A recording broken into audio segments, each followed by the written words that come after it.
Hi, everyone, and welcome. My name is Marvin Jenkins, and I'm the coordinator for the Women's Business Center for Maryland Capital Enterprises.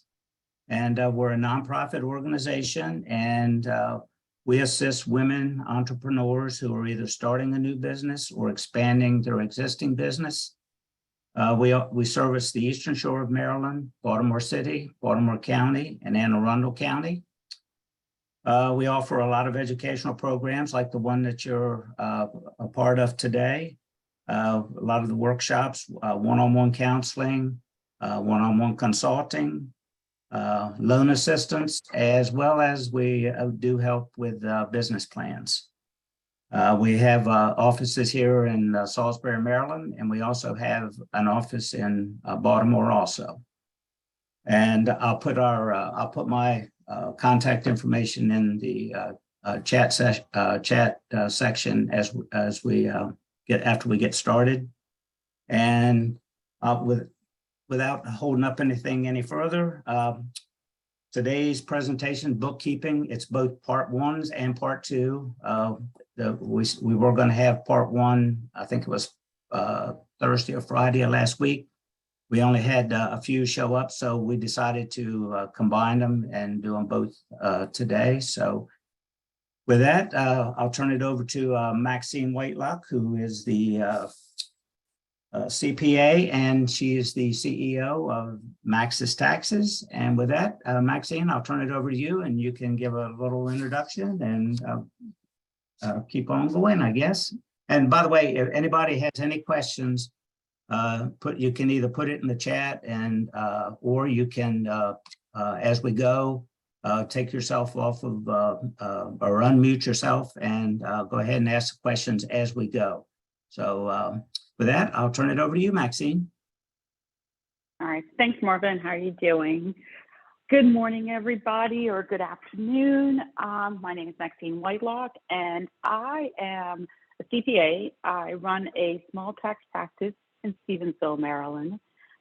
We have all range of clients, small. I was where you guys are about 10 years ago when I first started my business. And so I just want to give you guys a little inkling into some of the bookkeeping and what that really means for you as a business owner, how that works, how that will kind of affect your business.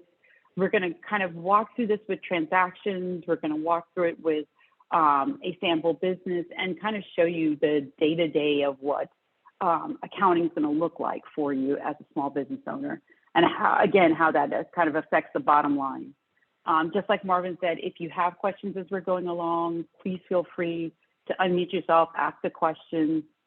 If something seems out of the range, if something seems like I don't know what you're talking about, please, sometimes we get into the debits, credits, and all of that data of bookkeeping, and people are like, I'm not following you. So we definitely want this to be interactive, so please feel free to ask any questions as you go.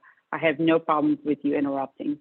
So I was going to have my partner as well, Lisa Gotwell, on here, but she's actually out of the office today, and so it's just going to be me, and we're going to start right off with a little bit about a balance sheet and what that really means. So real quickly, today's agenda basically covers the balance sheet on the left side and the income statement on the right.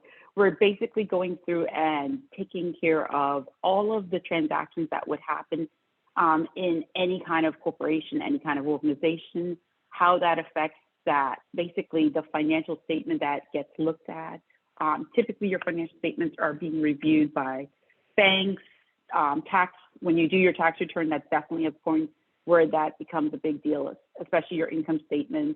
But if you're ever going for a loan, I know when MCE do their loans, they're going to look at your balance sheet, look at that income statement. What do you have trending? If you're a new business, what do you anticipate your balance sheet and your income statements to look like? Those are going to just be important pieces of it. And I just want to kind of walk through how those numbers kind of come into play, especially if you're a new business owner and you're now starting out with the sales side and all you've seen is sales so far. So let's kind of walk through some of that.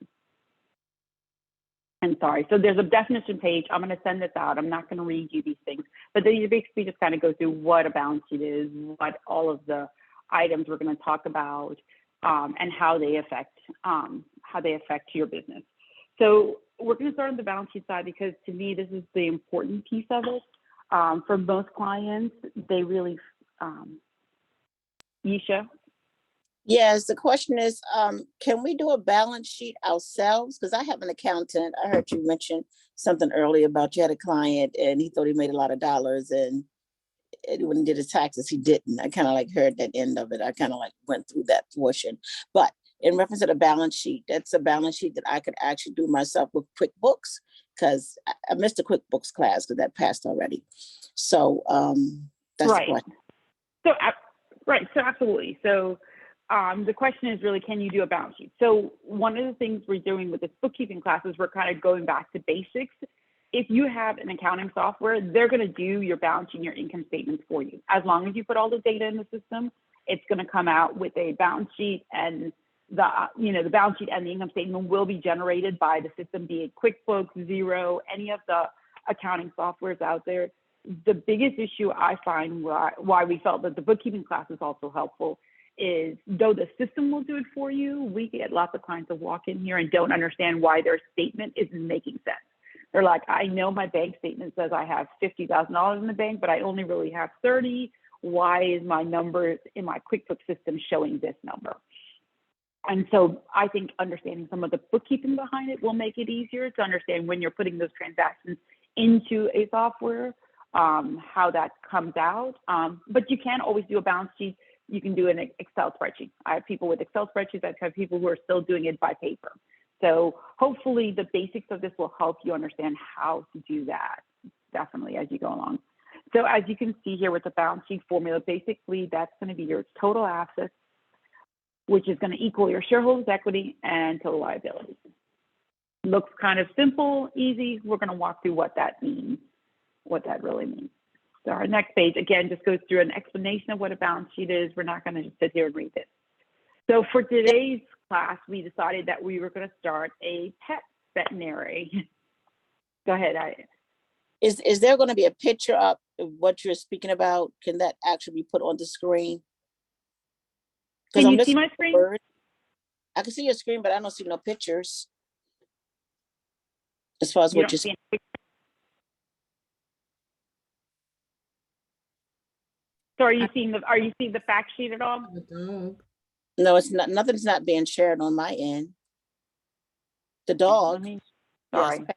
Dog, I don't see anything You else. saw the dog? Yeah. You see where it says fact sheet? No, anybody? Oh, now we see fact sheet. Now we see this. Okay. Now you can see it? Okay, sorry. I thought it was already being shared. If you're using a cell phone or like a computer, like sometimes you have to scroll over on the cell phone if you're using that, so you can see the full format when you're using Zoom. Okay. Right. I see the fact sheet and a dog. Okay. Yep. That's exactly where we are. So, right. So right now, what we wanted to do is I wanted to give you some basic facts because it makes better sense as we go through the transactions to understand what we're doing. So basically, this is saying that this is a veterinary's office. Basically, they're going to clients coming in, clients going out. They're going to do services as far as surgical, regular services, things of that. We're going to have a couple employees and things of that nature. Again, the fact sheet is just really there so that you can understand as we look at this balance sheet what makes sense. So the page you should be looking at right now is a balance sheet. It basically kind of goes through a little bit about what's going on in this business. So right now we see current assets. There's a cash of $475,000 in there. They show some accounts receivable. They show a vehicle, machinery and equipment, depreciation, which I will explain a little bit about, because a lot of clients, we see it here in our accounting practice, where lots of clients will buy vehicles or buy equipment and then they don't understand what depreciation is or how that affects their business. The other side to that is the liability side. So now we've got accounts payable, we have income taxes payable, we have notes. Again, same thing with that equipment. Some clients go out and they buy a vehicle or they buy certain machinery and then they're like, oh, well, I put that on account. Well, I'm like, well, that's how there's a specific way to record that into your balance sheet so that it shows up correctly, especially again, when you're going to purchase a loan or you have some item that you want to do you're running payrolls, you want to understand how that all plays in. And then the last part of it is stockholders' equity, which is basically the owner side of it, and retained earnings, which is any income you've made in that business to date. So in this basic example, we're looking at about $650,000, which we would all love to have in our business. But so I use bigger numbers just so that it's able to, you can kind of see it on a larger scale, see what that would look like in a stabilized business that's growing, how that works. And then, like I said, we're going to go through transactions to actually see how that affects this balance sheet. And then we're going to do the same thing with the income statement. So the majority of the class is going to be going through activity. And what I wanted to do was kind of, again, where I want you guys to be interactive, is these activities are what you should be seeing no matter what type of business. So though we're talking about this as a veterinary office, this can happen just the same as if you have a bakery, or if you are doing, you're doing Uber, you're doing DoorDash, you're whatever type of practice or business you're running, the basic accounting stays the same over and over again. You have a question? Now it said accounts. I'm gonna take this off of mute because it say accounts receivable. I understand the debit as far as cash flow. I mean, cash flow that you have on hand or cash flow you have at your bank. 1, 2 is a credit. You say accounts receivable credit. What does that actually mean? Are we talking about the first transaction, or are we talking about the balance sheet itself? You just left from the pink one. Right. So I had the balance sheet It said up. You meant this one? Yes, that's what you're speaking about now. Right. So on this one, basically, this is our first transaction we're going to go through. This is a customer that basically comes in and buys a product. So basically, they've come in, they said, I need some pet supplies. In this particular case, the pet supplies they purchased is $1,000. Their $1,000 is going to be debited to their cash account. It's going to be debited to their cash account, and they're put on an accounts receivable. Journal entry to record customer payment for an invoice currently. Sorry, I apologize. Okay, this one is. Are you following me? Yes, but everyone's business is different. I'm in fashion. Some people may not be in. Some people like fashion or cosmetics, or like a cash and carry. Right. So some cash and carry, you don't have a credit. So, okay. So here's where this particular transaction is about somebody who's already got an accounts receivable. So not every client, not every business runs the same way. Some businesses, you issue an invoice and then there's a payment. So the invoice records the transaction. The cash actually is the payment. So even with a cash business, if you're in a fashion industry, does every one of your clients come in and pay at the time they receive their product? They do, and sometimes we do have a layaway policy as well. So I can see that as far as being a credit. Right. So that's how your layaway, anytime a client doesn't pay at the time of purchase, that becomes an accounts receivable. So it means that how that account is open to come into you. It's receivable to you. It means that, and actually on a balance sheet, that's a good thing for you. If you have accounts receivable, that's collectible. So let's say it's Christmas time and you're selling 5 different, let's say you sell baskets or you sell a particular dress. New Year's Eve is coming up and that dress is very popular. You're making about 10 of them, but you don't have them made yet, but the clients want to make sure they reserve it.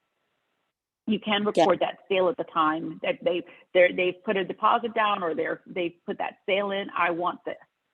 Mm-hmm. So that would be how that accounts receivable would show up. Okay, understood. Does that make sense a little bit? Yeah. Yeah. Okay. So in this case, we started out with a customer a customer comes in, they've already gotten their product, but they're actually just paying their outstanding bill. So kind of similar like a layaway. If they've already received their product, but they know that they have an outstanding bill with you, they're going to hand you $1,000 cash, and you're going to reduce that receivable account. And that's why there's a debit versus a credit. So the debit is increasing the cash, the credit is decreasing your accounts receivable. So I'm going to move to the next slide, just so we get into a little bit more. On this next slide, we're showing that the clients are buying a vehicle. So again, with a small business, it's potential if you have a landscaping, some type of delivery truck. I've got plenty of delivery truck drivers out there. Again, Uber, maybe you're buying a vehicle and you're driving Ubers or you're doing DoorDash. You want that vehicle because this is your full-time gig. This what is essentially a side business is your full-time gig. So you're buying a vehicle and you want to put that vehicle into your business. So in this example, we're showing that at the time of the purchase of the vehicle is $65,000. The client only puts down $7,000 of cash. So as you can see with this, only $7,000 of cash is coming out of their bank, but they're still buying a $65,000 vehicle. So you have to show how that works. And then when you're showing that, is you're showing the asset of $65,000, you're showing the cash of $7,000 that they've written, and then they're basically getting a note. So let's say they're buying a Toyota. That Toyota says Toyota financing is going to go, we're going to finance $58,000 of your new vehicle purchase. That new vehicle goes into your account. Again, these are items that would go into your balance sheet. I know a lot of small business owners they skip over this step. They're like, oh, I bought a vehicle, I'm good, it's in my name, I'm not going to worry about it. But these are the ways that as a true corporation or as a true company, you start running and understanding that I paid $7,000 cash out of my bank account, but I still have this $58,000 note that I'm going to have to pay down as I go over the next 5 to 7 years. And that's all related to the business. In the next transaction, we're actually showing you what the loan payment would look like. Again, this is again an example of whether that's a loan for a vehicle, a loan for equipment, a loan for office improvements, whatever that loan is. If the SBA gave you a loan during the pandemic and you're using that money now for your business and you've got to pay that back, this shows you how that credit comes out of cash and that debit goes into your loans payable.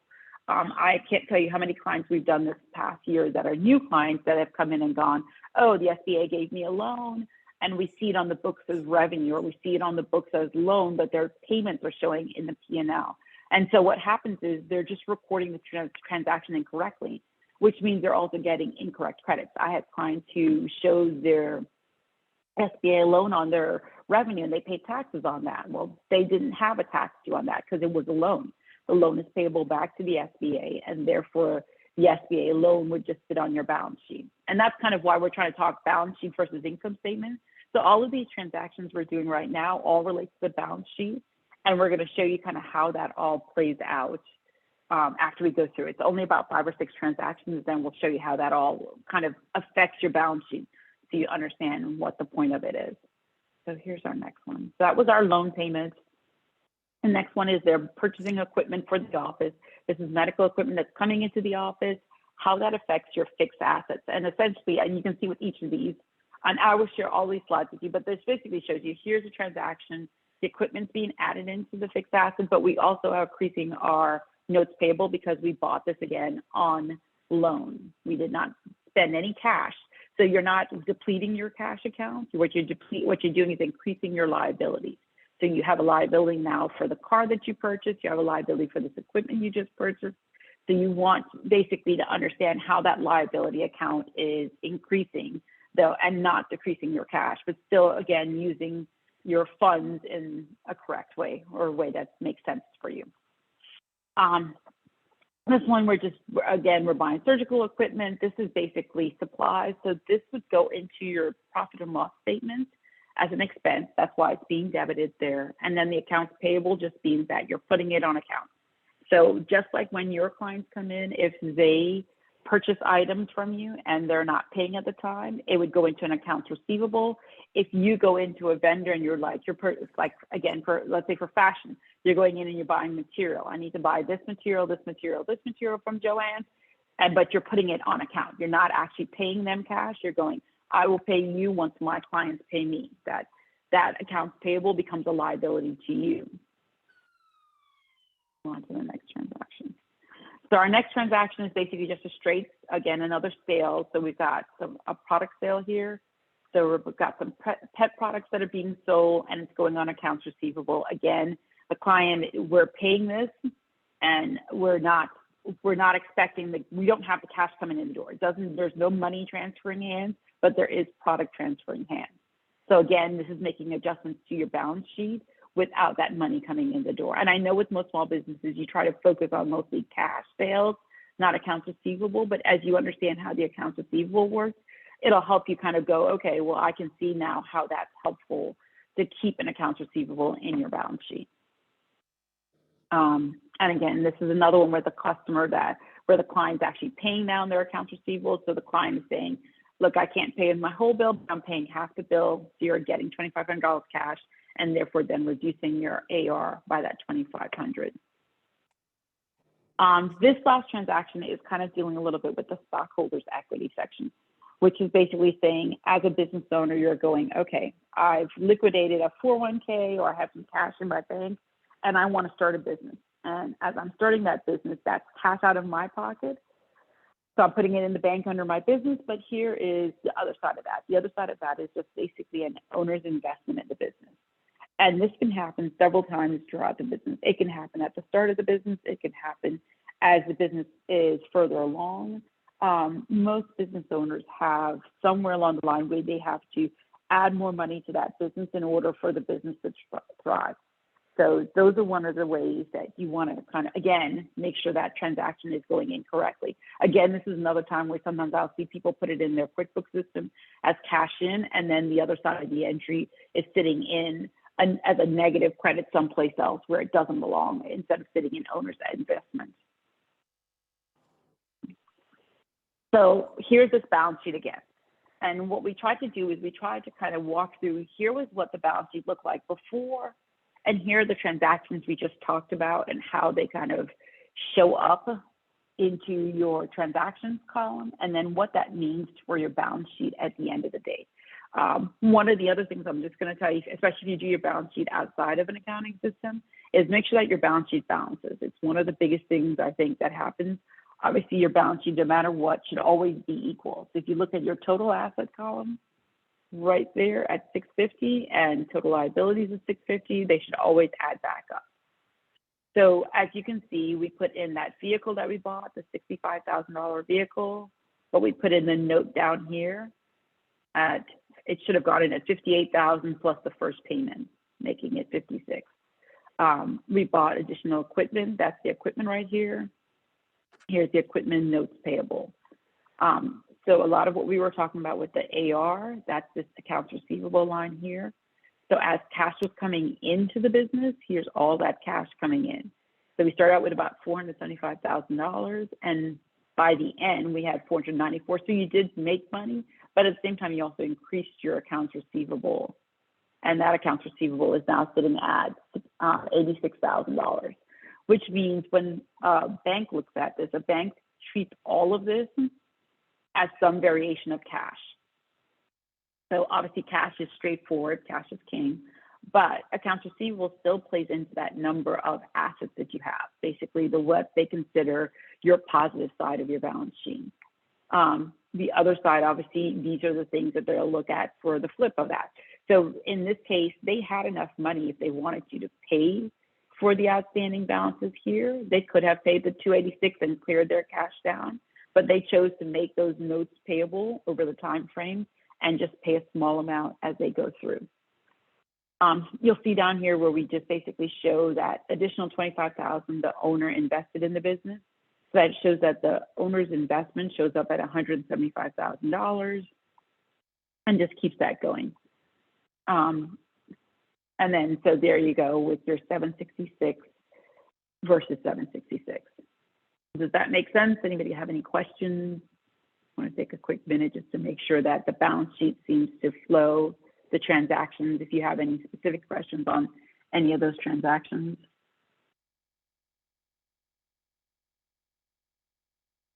Okay.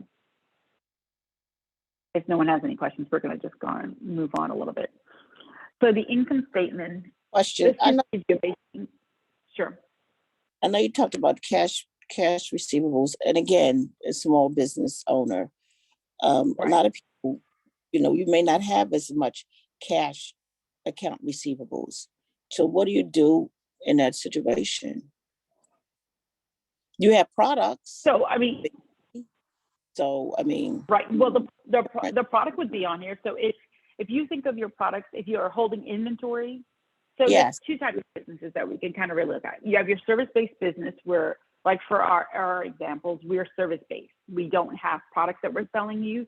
We have our knowledge and our guidance is what you're basically buying in a service-based business. Those are all of the, your legal, your accounting, all of those general service industries are one side of it. They're providing a service, being a cleaning company, and then there's product-based businesses. And the product-based businesses, what we didn't include on here would be inventory.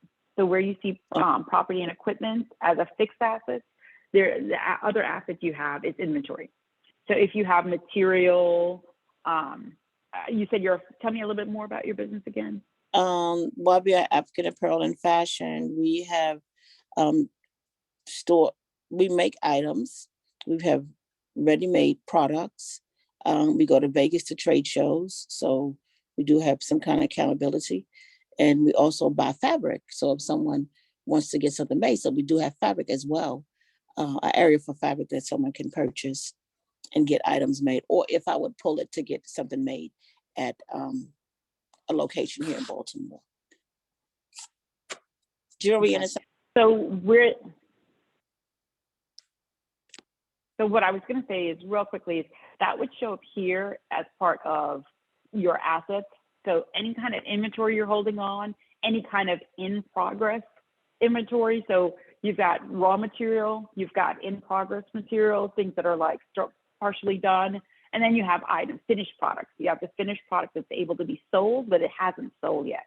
So you have a storage of that. All of those would show up as part of your fixed assets, and they would carry a weight when a bank is looking at you. So you may not show a lot of cash up here, but you may show that you have a lot of products. Now that gets into a whole other side of things with whether the product, how quickly are you turning products? Are you measuring your inventory at first in, first out, or last in, first out? How are you, what's the markup on that product? What does it take to take a raw material to finished? Those are all things that we didn't touch on here, but things that we definitely, are items that would play into your particular industry, if that makes sense. And then I saw somebody else raise their hand, Tamika. Okay. Yes, I had a quick question. Hi, everyone. I currently, and just kind of speaking specifically about the type of business I have, I sell courses, like I'm an educator, so I teach. So what would actually be considered the asset here? Like I have to use Zoom a lot, a computer, like would that be considered the asset? And what would necessarily be considered a liability if it's something like an educational service? Mm-hmm. So again, with service-based businesses, typically in the state of Maryland, if you're located in the state of Maryland, there are no taxes on the sale of your service, but you may have some things as far as products. So if you issue out books to your students, it depends on whether there's anything material moving hands. Okay. And I know with each, go ahead. I'm sorry. Everything is online. My courses are 100% online. So the students, like I issue out a manual, but it's a virtual manual. They can go into the store to buy the course that I teach it from, and that's it. But that cost is technically on to the student if they want it.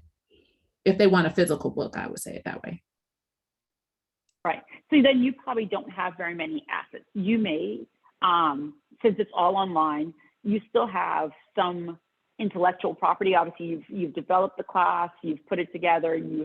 The class has a value because obviously you're selling each person that sees or does the view. It's $495 for each viewing or each time you present the class. Or if you have a instructor's fee, you get. You're doing a class of 30 people, right. It's this much money. So, but you may not have, what I was going to say is you may not have a true like fixed asset. So fixed assets kind of, it's in their own name, it's fixed. It's kind of going, this is a physical product that is part of your business. So intellectual property kind of gets a little bit more, there may be some variation of assets related to it, but I can do a little bit of digging. My email address, I think, is on here, and I will just, I can reach out after this class and kind of talk to you specifically about how that would look. But typically Yeah. a balance sheet with that would still stick to mostly cash. Right. Even if you had a little bit of intellectual property with it, since you're not physically holding. So the old school version of it, or the storefront retail version of it, would be that you were holding 50 books in your office, and Okay. each student purchased a book, and there was, and obviously that's a physical kind of, the books are inventory. So if the building burned down, that was a loss. With Yeah. everything being online, you don't have the potential for the same kind of loss. So that's where you want to be careful whether there's how much asset value is in there. Okay. Okay. Are we good? I want to kind of, let's see, we're about 12:35. I want to move on because I do want to spend maybe the last 5 minutes kind of, once you've seen the full picture, to kind of walk through and see where we still have gaps. So that's the balance sheet, and that gives you what typically should be on your cash. This is the side I think most small business owners don't look at very much. You know what's in your cash account, and that's probably about the main focus you have. So most of everything else you do on the income statement side, which is what is my gross profits, what's my operating profits, where are my net profits. Though this little slide gives you a lot more detail, we're not going to make it all complicated with all of this. This is just trying to give you a feel for what that big income statement really is supposed to be about. We kept it, again, simple. We're trying to keep this very straightforward and easy to follow. So when you go back through and look at this material, you can understand where things started and how we got there. So in this particular veterinary office, here's the income statement for the first 10 months of the year. The difference with a balance sheet and an income statement, just for you guys understanding, especially those of you that are in QuickBooks, when you run it, a balance sheet is a point in time. Any point in time, you could pick any day of the week, but that's just a point in time. Those numbers don't change very much. They go up or down, but it's a specific point in time. While an income statement is actually, here's my sales for this year. It's going to take you through a period of time. And that's it sounds silly, but it's really, it makes a big difference, as you'll see, like your balance sheet, because your cash doesn't go away at the end of the year, yet your income statement goes back to zero. So if you're a calendar year business on January 1, if you ran your income statement, it would show lots of zeros because you have no activity for that brand new year. So that's the difference between what we're talking about, a point in time rather than a period of time. But if you run your balance sheet on January 1, there are balances and everything. There's still cash in your cash account. Your fixed assets still have fixed assets. Your liabilities are still outstanding. Your income statement side, basically the side that most of us live in, or most of my clients live in, really has to do with what are your sales for today? What are your sales for this year? What are your sales for this month? What's going on in your business today as it goes? And again, like I said, a point in time. So here, or a period of time. So here is our income statement. It gives you some basic accounts, and we're going to do the same thing on this side. We just want to walk through some transactions that would be typical of an income statement. So here we have a sale. Again, that sale is being credited to your veterinary care, and it's being added to a credit card payment. So where that credit card payment is essentially cash. So if you look back at here, that would just be up here. That would just be, we'd be adding sales into here, and then that cash will be going into the bank. Again, straightforward transactions. We're not trying to get this too complicated. So in this one, we're just trying to pay our employees. If we were paying, oops, I see an extra zero in there, I'm sorry. Way too fast typing. So we did not pay our owner $40,000. That was supposed to be $4,000. So I'll fix that error before we send this, before the slideshow goes out. But in this particular slide, we're showing that for this particular week, we had $11,000 taken out of our cash account, and we paid our officer $4,000. We paid our employees $7,000. And again, very straightforward. It's just trying to go through the steps of what you would expect in expenses and how that expense. Remember, your cash is on your balance sheet. This is all on your income statement. We have another transaction of medical supplies. Again, we're trying to keep it simple, but we're trying to go through. If you had supplies coming in, you had shipping fees, how do you want to break those out? And if you're breaking that medical supplies out separately from your shipping fees, here's how you would do it. And then this just shows you if you put it on account. So there's no cash being transferred, but we're just putting it back to that accounts payable account, saying, hey, we owe you. As soon as we get a chance, we're going to pay you. And then the last transaction that I have in here basically just kind of goes through, hey, this is a typical month. We're going to pay all our bills at once. Let's say it's the first of the month and they're paying their November rent. They're paying some of those accounts payable. So in companies that use accounts payable on a regular basis, there's a point in time where you pay those accounts payable, whether that be by issuing out a check, you go online and you make the actual payments, you use a credit card, however you want to do, however that happens for you. You go back through at some point and you clear some of the accounts payable that's outstanding. You have utilities, you have telephone, insurance, and then basically this impacts them by $12,000 of cash. So basically decreasing their cash account and increasing all of their various expenses. And then with the income statement, here is those same transactions showing you how that transpired. So where you see veterinary care up here with the $370,000, we had $5,000 in additional sales. So all in all, we've increased our sales by $5,000. We went from 405 in gross profit to 410. Just means that we sold $5,000 more in sales.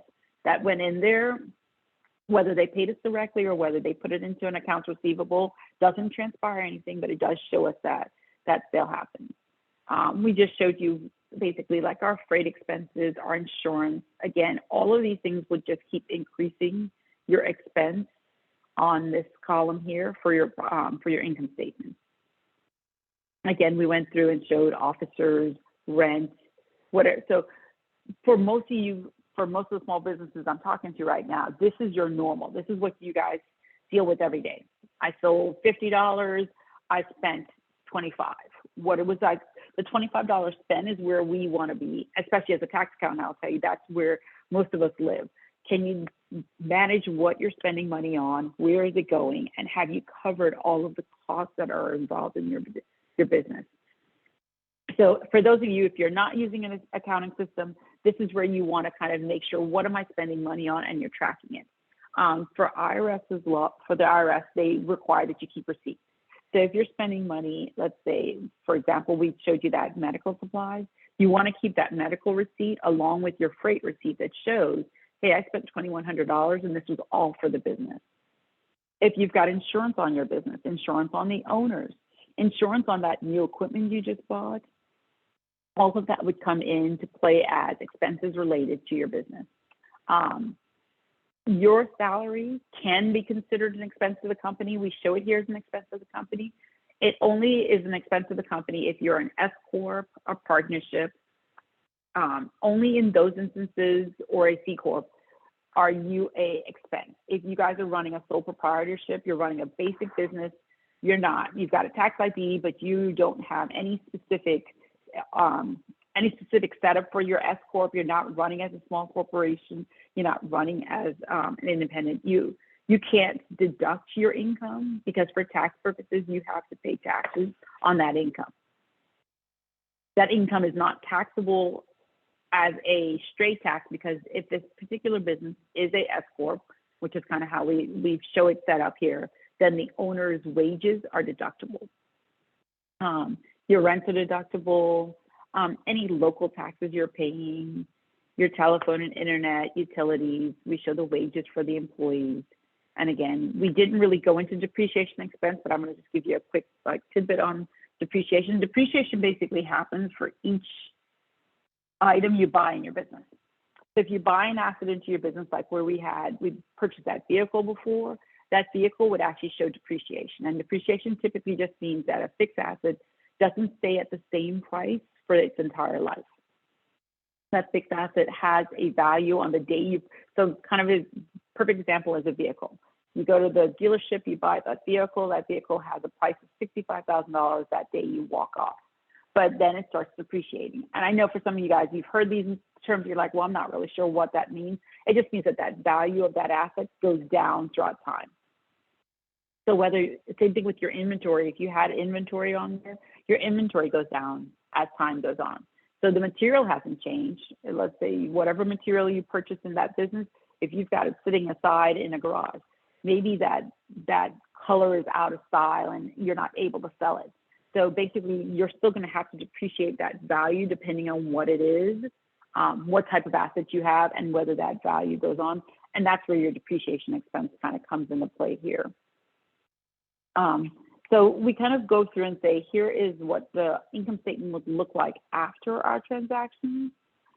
So how that kind of plays together, and we should have done one where we showed both the income statement and balance sheet kind of together, but how that plays in is this is what you pay tax on.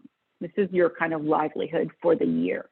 As of 12/31, you're going to pay tax on whatever that number looks like, that bottom net income number. How much money did I make? How much money did I spend related to the business?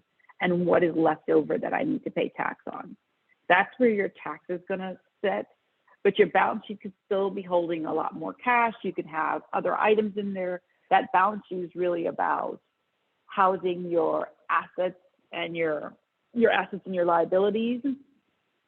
Your income statement is really telling you what happened in your business this particular year, this particular month, however often you're looking at your income statement. That's what this side of the transaction is really about, is what have you spent this year and how does that relate back to your business?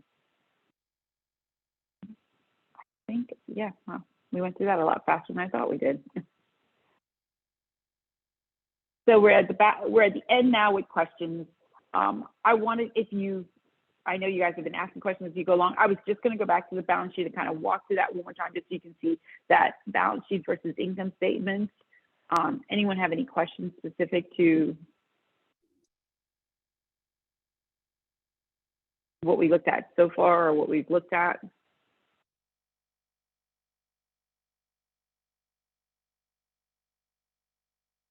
Okay. So again, I just wanted to. I'm sorry. I was talking. I was on mute. I'm sorry. That's okay. For the liabilities again, is there anything else that would be considered, that's not on the list, that would be considered a liability? Like I see you have here note payment payable for equipment and vehicle. That's a right. long. So exactly. So what I was saying before too with that is, like, say the SBA, let's say you had an SBA loan. A lot of my SBA loans, my PPP loans, those were all a liability. Got it. Okay. So how that works is those would show up on your liability account. So you would have gotten, for example, and we should have done a transaction with that. You would have gotten, let's say the SBA gave you a $50,000 loan. That would be cash coming in. And then the credit side to that would be a notes payable. And it would be exactly like this account, this transaction here. Gotcha. So it would look exactly like this. If there's a loan outstanding, what we have it here as a note payable, but note payable, loan payable, it's just terminology. Sometimes accountants use these different terms, but we're all talking about the same thing. Basically, it just means that how you have an outstanding liability to the SBA, or you have an outstanding liability to your local bank because they give you a loan. You might have an outstanding liability to MCE because MCE has issued you a loan for your new business, and that loan gets paid over the next 5 years at a loan payment. And so again, that's why we had this transaction in here where we were kind of showing you the loan. So as you're paying that loan, it's going to reduce that liability you have. Okay, it'll decrease. And for anybody, yep, exactly. And just for anybody, for a side note, if you had a PPP loan, though it started out as a liability, it actually became owner's equity for most PPP loans, because what happened was that that note payable was forgiven. And because it was forgiven and non-taxable, which is an anomaly, so it was only for PPP loans, is what I always remember. It was forgiven, so it was a loan that was out here. You owed back the SBA $20,000 for that PPP money, but they said, nope, we've forgiven it. We understand it was used for payroll. No taxes are due.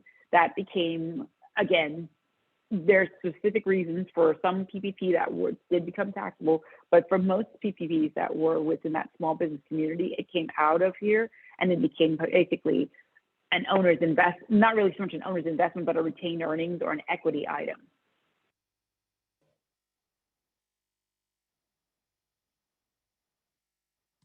Any other questions? I had 2 questions that I had put in the chat. Sure, I'm sorry, I didn't even see them in there. No problem. So it says, what does the liability mean in terms of service? So liabilities in a service-based industry could be a variety of things. I can give you some examples. Again, it would be typically you're looking at notes or loans are your biggest liabilities. Accounts payable is always a liability. Accounts payables are accounts, again, that you have gone to a vendor and you've purchased an item and the vendor has put it on account. So say for instance, where you said you're in a fashion industry, if you've gone out and purchased material, you have a credit account with Joann's, or you have a credit account with a specific vendor, that means that you're not paying them every time you pick up material, you're paying them once a month. You're paying them, you're based on a due 30 days, due 60 days.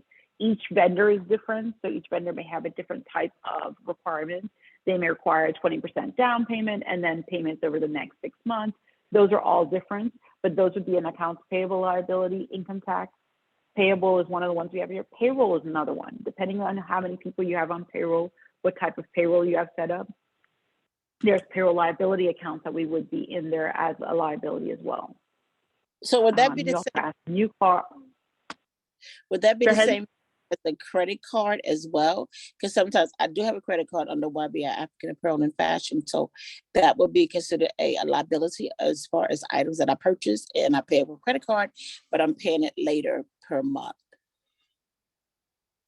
Exactly. Credit cards would fall right under where that accounts payable line is. So Okay. credit card payables are one. I mean, we could have listed a ton of them here. We try to keep some very basic ones that we typically see. But yeah, credit card liability would absolutely be this. And really kind of an accounts payable is essentially a credit card account. But again, if you have a QuickBooks system, it asks you the difference, like, do you want it to be accounts payable? So yeah, your credit card would fall right under that as a liability as well. Yeah, because I'm just looking at things as practical for me in reference for the language as well. And I also asked the question about the car. I guess a car could be looked at in two different ways. You know, it all depends. Sometimes I do conventions and shows, so I use my car to drive to these locations. And the question was, would I want to put that on my taxes or not put that on my taxes? Because sometimes when you use your car, you have to calculate your mileage, or you do a summary of how much money you spend per month, per whatever. So I guess every accountant Right. was. So typically with cars, it just depends on what type of business. So I have quite a few businesses that they actually run their service base and they need their vehicle. So like a cleaning company is one of the companies that we have. And that cleaning company, they have multiple cars. The cars aren't owned by the employees, they're owned by the business owner. They have 10 cars, they send them out, they go do cleaning jobs. Well, the cars are both an asset to the business. So they'd be on your fixed asset here in the machinery and the vehicle section, but they also track their miles. So the miles is deductible based on each of the years. So if you bought a vehicle today and it was $40,000, that $40,000 vehicle may be an asset on your business because you're 100, like again, let's use DoorDash as an example. You're 100% driving. All of your business is done in the car. It's all driving. The vehicle is, and especially if the vehicle is not used for any personal use. That's the other part where the taxes and other concerns come into it. But along with the vehicle, you also want to track your miles because the miles are what's deductible per year for the business. The vehicle is a one-time purchase. You're not going to buy a vehicle every single year that you're in business, but you're going to have miles every year. Okay. Does that help answer the question a little bit? Yeah, because I know that, the words may sound and look familiar, but understanding the words and understanding how they actually work with your business is a whole nother concept. You know what I'm saying? I understand all the different variations that you use, but I'm trying to narrow it down to me, narrow down to YBI, narrow it down to her school. So I'm trying to look at it in that way and how it's going to formulate for my bookkeeping purposes. Right. And this is where, I mean, again, obviously as an accounting service, I'm going to tell you that one of the things I think is always helpful, and I tell the small business owners, but I know a lot of times I will meet small business owners who have gone to legal services, they've gone everywhere, but they skip accounting services because they think, okay, well, I know it, I got it. And in most cases, we'll find businesses that they're paying too much taxes, they don't know what they can deduct, they don't have anything set up correctly. And those things actually end up being money to you, whether you believe it or not. The cost of accounting services really, it's because again, an accountant helps support your business. I used to do a training class many years ago with them, with MCE, and that was one of my first things I used to say. You need an accountant. And I realize that people won't ever listen to it, but it is one of the things, because one of the reasons we're trying to show you this income statement and balance sheet is because you want to always be making money. The goal is to, after everything is said and done, you want to be able to make money. And I was on the phone before you guys got on here, but one of the examples I gave was one of my small businesses was running a small little moving company, and they actually did a move, and the move cost them more money than they made. But in their mind, they were like, I set this move up at $1,500. I'll move you for $1,500. Well, by the time they rented a truck, got the extra guys, got the supplies, paid the fuel, paid the food, came back down because it was a long transit move, they had spent $1,600 on that move. Wow. And the owner couldn't believe it. The owner couldn't believe that even though he had charged $1,500, that it cost him $1,600. Because when he first started looking at it, he's like, oh, this would be no problem. It's one day of truck rental. I'm going to get Joe to help me. But without really understanding your accounting, you don't always think about all your costs. You know, he didn't play into the fact there's going to be extra insurance because it was a longer move, or extra miles and fuel because of the longer move. You know, he thought about what my typical one day would cost. They ended up with tolls and extra. So all of these extra fees, it was only $100 loss, but it was still $100 loss. How do you know, and those are the things that accounting is going to help you with. And actually bookkeeping is really where this class is supposed to be. But bookkeeping and accounting are kind of, to me, a little bit interchangeable, because accounting is just a big name for it. Bookkeeping is what we're doing. So a lot of the basics of bookkeeping roll up into basically accounting support. But accountants are trying to help you understand what your business is spending and what you're making, and are you making money? Because I've seen lots of businesses go out of business not because they didn't have a great idea, or they didn't have motivation, or they didn't work hard. They simply weren't making money on what they were selling. And you can only do that for so long before you realize, wait a second, I have to make money. This is, you know, the goal is to generate income out of this. And I have lots of business owners that quit their businesses, not again because they don't understand how to run it, or they don't understand the business or the industry they're in. It has to do with the fact that they're not looking at their numbers, and they don't realize they're losing money rather than making money. Okay. So sales doesn't always say. So my ending thing I will just say is, sales does not always translate to income.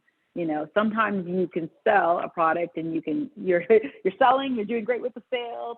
You know, I can give you an example. I have a business owner, I think something just like close to almost $1 million in sales, but they don't make any money because they spend more money than they're making. And so that $1 million is what we'd all like to be making a year in revenue. But if your revenue is $1 million and you're spending $1.1 million, you're still losing money.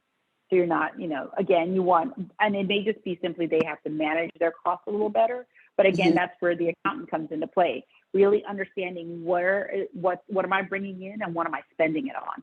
And what are those little costs? Like I put a couple on here, but what are the little costs you don't think about when you're pricing your sales?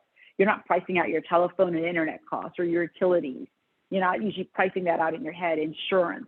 There's all these other little costs that revolve around your business that I think clients forget to price. They price, here is my service and here's what I think it costs, but the costs sometimes are wrong, and that's where you misprice your product. And even with your product, again, you want to be careful what's it costing you to buy the material, make the material, and what's that end product selling for, shipping, things like that. You want to make sure you've covered all of those little costs that are just they're transparent until you start taking a look at the bigger picture. I learned that the hard way. I know. Most small business owners do. That's the problem. We all even including an accounting firm, we've learned it the hard way, but we're very good at trying to help businesses shed light on that earlier and earlier. The earlier you shed light on that as a business owner, is the sooner you can make your business profitable. All businesses lose money in the beginning, depending on what they're doing, but you don't want to be bleeding money. You want to be, you don't want to hemorrhage money out the door. You want to be, it should be a trickle that goes away that eventually brings you a larger and larger income and a larger and larger return. But you want to watch that. And then some of that, it has to just do with what you're spending it on, but really understanding your profit margin. Where is that? Like in this business, though they're selling $400,000, they're making about $30,000, which is probably a pretty decent margin. But I've seen businesses with the same kind of sales where they're actually showing a loss down here. And the loss is because they didn't look at they're spending more money on medical supplies than they expected, or they're spending more money on office supplies. They didn't realize the shipping is 3 times what it used to be. So those are some of the things. Sorry, I'm like back in my end. So the question is, with the guy that made $1 million, he was spending more than he was bringing in? Yes, but again, he was spending more than he was bringing in for a variety of reasons. He didn't put taxes in there. So once you start making money, you have income taxes due. So in that particular business, he had income taxes due in the $20,000 to $30,000 range, but that wasn't set aside. He had a lot, fuel costs were a lot. He kept buying more and more equipment, 25 employees. So, all of that adds up. He has to pay medical for them. He has to pay the employer Social Security for them. So in those cases, there was definitely more expenses than he realized was going out. Now, it doesn't mean he didn't have a salary. They had salaries that they were taking care of. So he didn't make zero income, where a lot of small business owners aren't drawing an income. He was drawing an income. It's just that even in that business, there was still so much bleed in there. And again, it was because he wasn't tracking expenses.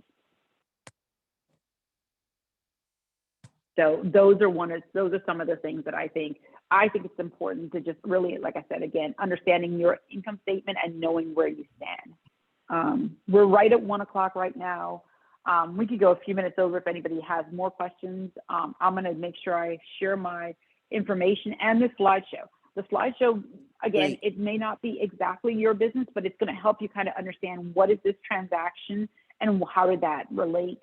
And we tried to break this apart so that way, again, like you could literally walk a transaction through and see how it impacts an income statement and a balance sheet. But we'll share the slideshow with you, as well as Marvin will have my contact information. I believe it's on there already, but you can always Google me. We're out there. Like I said, we're small. We're in Stevensville. We absolutely love new clients. And if there's something specific you have or need or questions, we're happy to go through. It's year end. We typically are doing a lot of year end reviews of businesses and really understanding to say, here's what your anticipated taxes are going to be next year. So. Yeah, and I'll be sending the link to the recording of this whole webinar too. So yeah, you can go back and watch it again. And if you have any questions, you can go back, through it as many times as you want, really. So. Yeah. Anybody? And like I said, I will send my contact information too if you'd like to reach out. Yeah, and I'll include that all when I send the link. I'll make sure you have enough information that you can get answers to any questions you come up with. That'd be great. Thank you. Anybody have anything else? One last question. The taxes that you pay, that you have to, can that be included in your spreadsheet? As an expense, only if it's state tax. Your state taxes are deductible on your federal return. They're not, your federal taxes are not deductible. Federal income tax is not deductible as an expense. I mean, it's money. Typically, again, I know. I'm going to say typically. I don't want to, because somebody will listen to this and go, "Well, my accountant told me," and I was like, "There are variations, but typically, federal taxes are not deductible anywhere." Okay, well, we'll wrap it up here. Thank you, Maxine. A lot of information there. Got it all into a little over an hour, but very good. Yeah. Very, very good, though. Very good information. All right. Thanks, Marvin. Thanks, With that, everyone. Thank you. Bye-bye. Bye.